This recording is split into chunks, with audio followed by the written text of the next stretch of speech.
Sunday, August 25, the Triumphal Entry. Read Mark chapter 11, verses 1 to 11, and Zechariah 9, verses 9 and 10. What's happening here?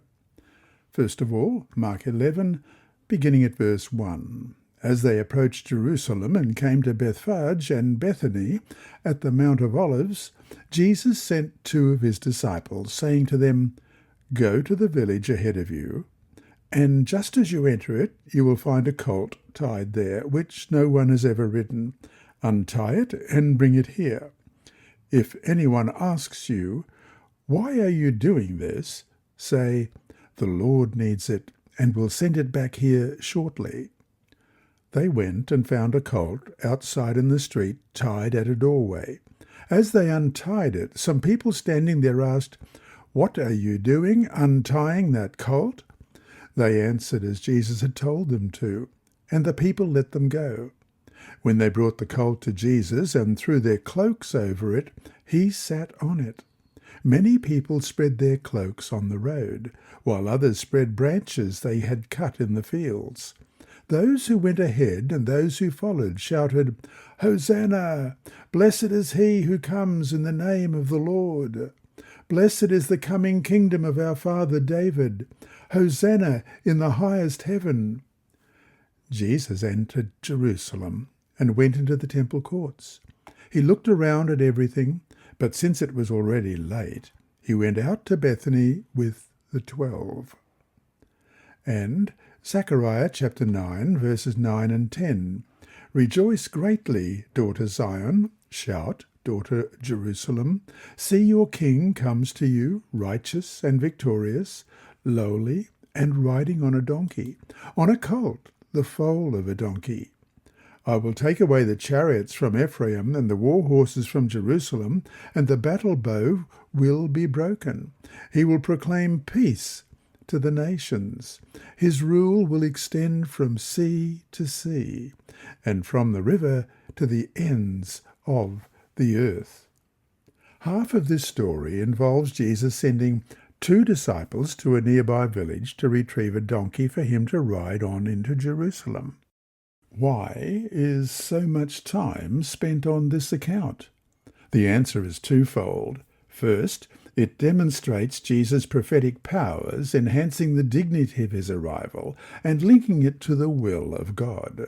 Second, this aspect of the story links to Zechariah 9, verses 9 and 10, which speaks of the king as riding into Jerusalem on a donkey. It is reminiscent of the entry of Solomon into Jerusalem on a donkey. We read about that in 1 Kings verses 1, 32 and 48. And it happened when Adonijah tried to usurp the throne, and David commanded that Solomon be immediately crowned. Let's read 1 Kings, starting at verse 32 in chapter 1.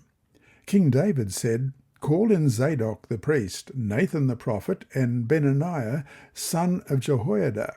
When they came before the king, he said to them, "Take your Lord's servants with you, and have Solomon my son mount my own mule, and take him down to Gihon.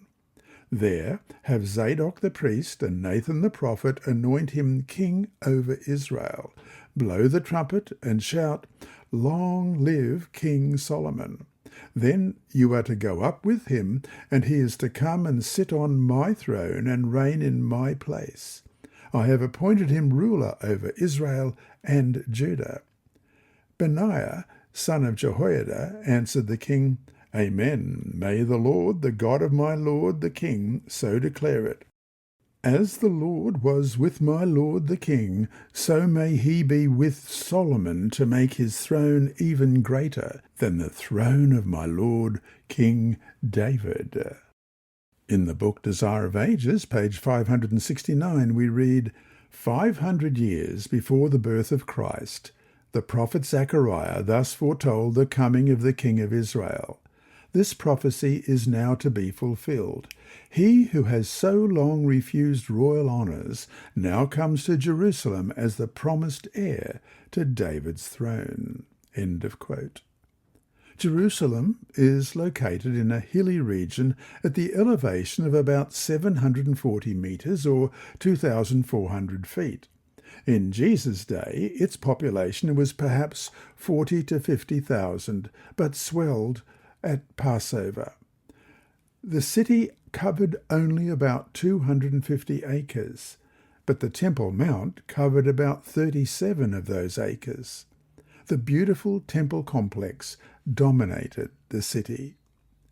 Jesus entered from the east, descending the Mount of Olives and likely entering through the Golden Gate into the Temple Mount, a gate that's now bricked shut. The entire city was stirred by his entry, everyone recognizing the significance of his symbolic action. The crowd that accompanied Jesus shouted, "Hosanna," a term originally meaning "save now," but eventually coming to mean praise to God. The time for secrecy, which Jesus had insisted throughout most of Mark, has passed. Now Jesus openly enters Jerusalem using a well-known royal symbolic action. He enters the temple, but because it is late in the day, he simply looks around and then retires with the 12 disciples to Bethany. What could have turned into a riot or revolt instead ends up with him quietly retiring. But the next day will be different. And so to finish today, the idea of riding on the donkey invokes the idea of humility. Why is that such an important trait, especially for Christians? What have we, in the light of the cross, to be proud about?